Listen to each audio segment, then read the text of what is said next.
नमस्कार दोस्तों, आपका स्वागत है भारत मेडिसिन ट्यूटर पे।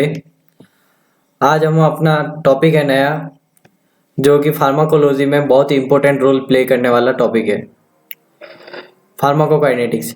अपन स्टार्ट करते हैं इसकी डेफिनेशन से। इसमें अपन पढ़ेंगे definition, principle of absorption, distribution, metabolism and excretion, and finally हम पढ़ेंगे समरी के बारे में इसकी। फार्माकोकाइनेटिक्स, बेसिकली फार्माकोकाइनेटिक्स होता क्या है? जो अपन ड्रग लेते हैं, जो ड्रग लिया है उसके प्रति अपनी बॉडी क्या रेस्पॉन्स दे रही है, उसे अपन फार्माकोकाइनेटिक्स कहते हैं। देखिए इसका definition is the quantitative study of drug movement in through and out of body and other word. दूसरा इसका नॉर्मली अपन डेफिनेशन देखें तो उसका है what the body does to the drug. जो अपन ड्रग ले रहे हैं वो अपनी बॉडी के प्रति क्या, ड्रग लिया है उसके प्रति अपनी बॉडी क्या रेस्पॉन्स दे रही है, उसे अपन कहते हैं फार्माकोकाइनेटिक्स।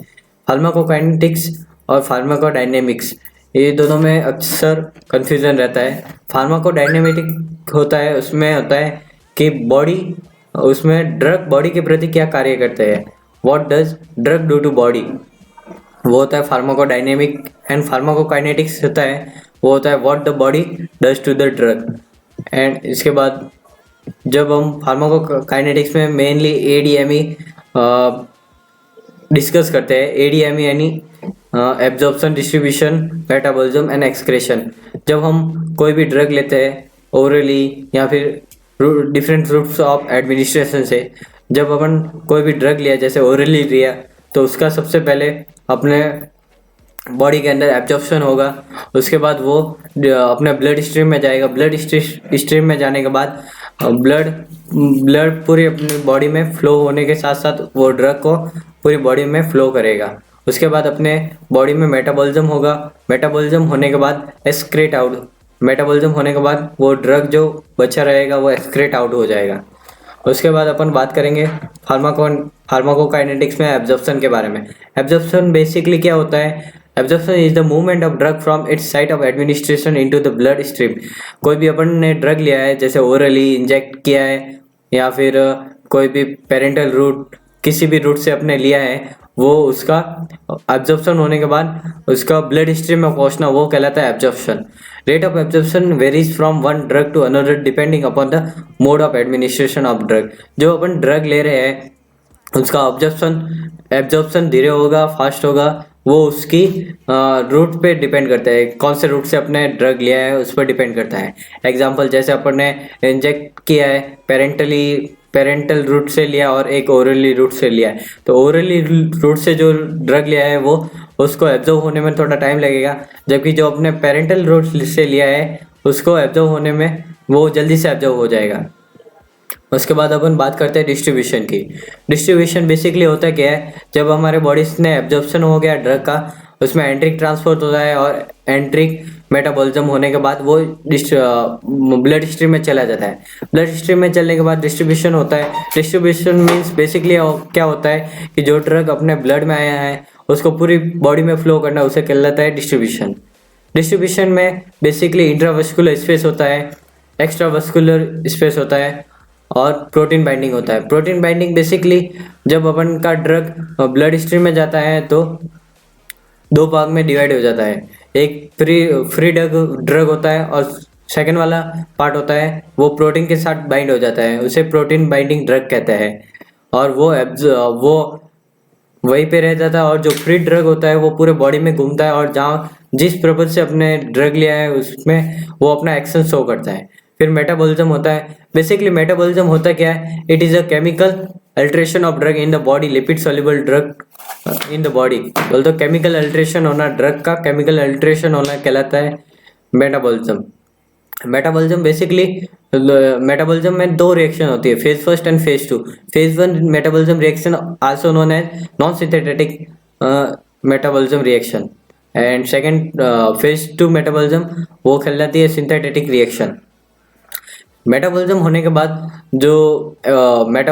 बाद जो ड्रग लास्ट में बच जाता है वो अपनी बॉडी से एक्सक्रेट आउट हो जाता है। एक्सक्रेट आउट वो बाइलरी एक्सक्रेट हो सकता है, इंटेस्टाइनल एक्सक्रेट हो सकता है और रिनल एक्सक्रेट हो सकता है। इंटेस्टाइनल एक्सक्रेट में फिशेस वगैरह से एक्सक्रेट होता है और रेनल एक्सक्रेशन में यूरिन से एक्सक्रेट होता है।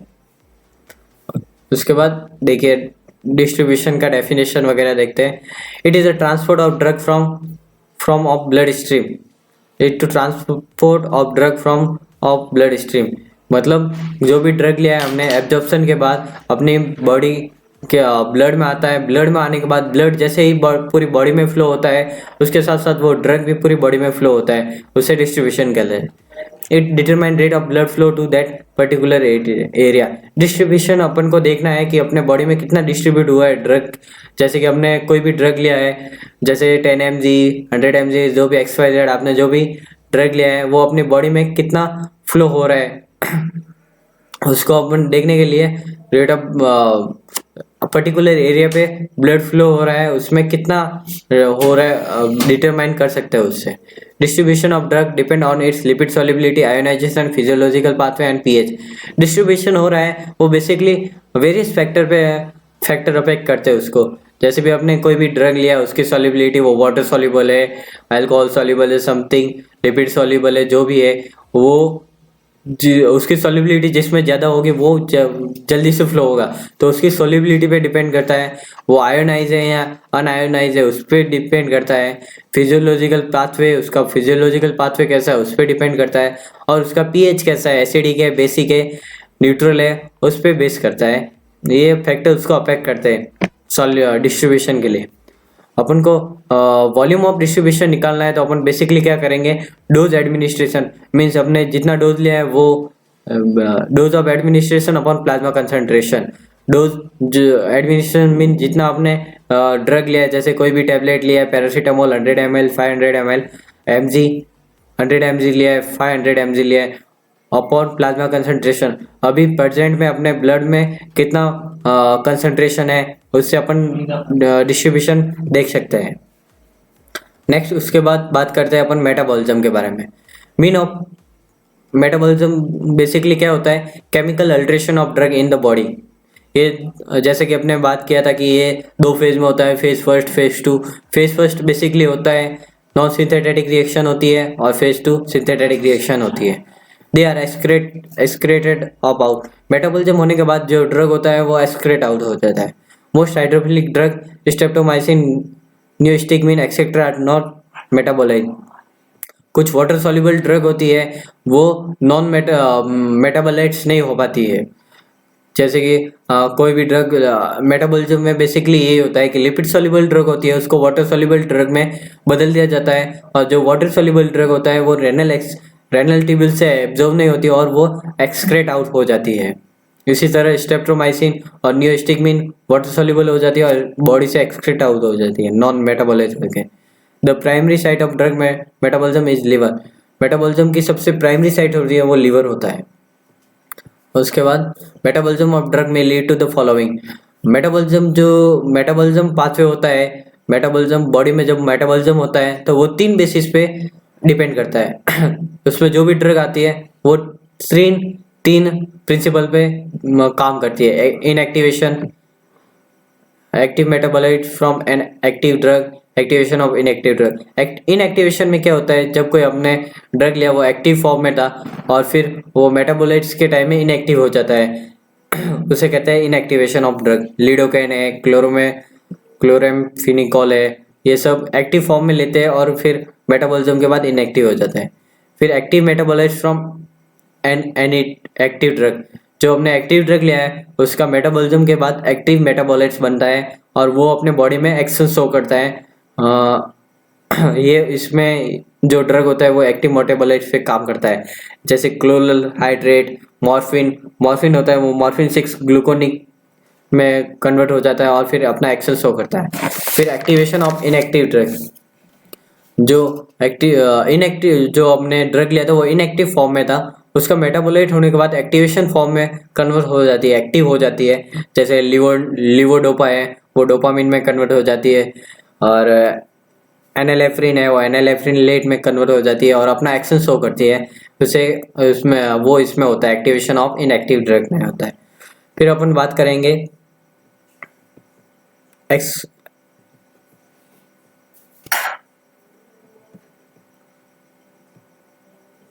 एक्सक्रीशन के बारे में। एक्सक्रीशन बेसिकली क्या होता है कि जब हमने जो भी ड्रग लिया है वो अपना एक्शन शो कर चुकी है और उसके बाद जो फ्री जो भी ड्रग है उसका कुछ पोर्शन बचा हुआ है वो अपने बॉडी के साथ एक्सक्रेट आउट हो जाती है। Refer to eliminate of administration drug from the body in the passage out of absorbed drug and metabolite drug and the metabolite are excreted इन।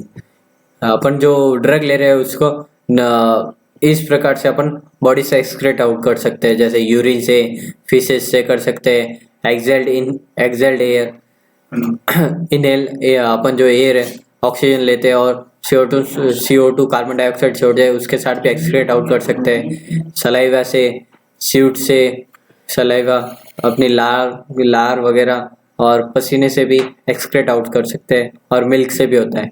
और रिनल एक्सक्रेशन भी होता है। रिनल एक्सक्रेशन में glomerular filtration, tubular reabsorption and tubular secretion